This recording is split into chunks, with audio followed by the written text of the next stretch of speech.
নৈসর্গিক সৌন্দর্যে ভরা নদীর পাড়ে বসে ব্রেকফাস্ট লাঞ্চ করার মজাই আলাদা। সঙ্গে যদি থাকে সবুজের শোভা, এক কথায় অনবদ্য।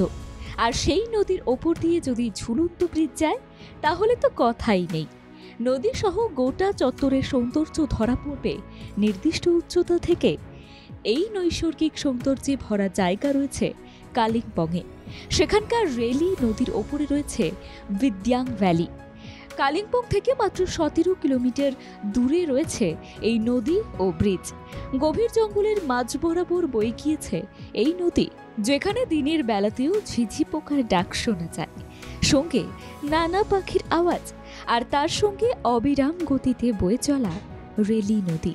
তাই তাড়াতাড়ি ব্যাগপত্র গুছিয়ে বেরিয়ে পড়ুন প্রকৃতির মাঝে হারিয়ে যেতে। আর নদীর পাড় ধরে হাঁটার সময়ে নদীর পাড়ে পড়ে থাকা নুড়ি পাথর কুড়িয়ে নিতে পারেন। এই অজানা গন্তব্যে পৌঁছানোর জন্য নিউ জলপাইগুড়ি স্টেশন থেকে গাড়িতে যেতে হবে।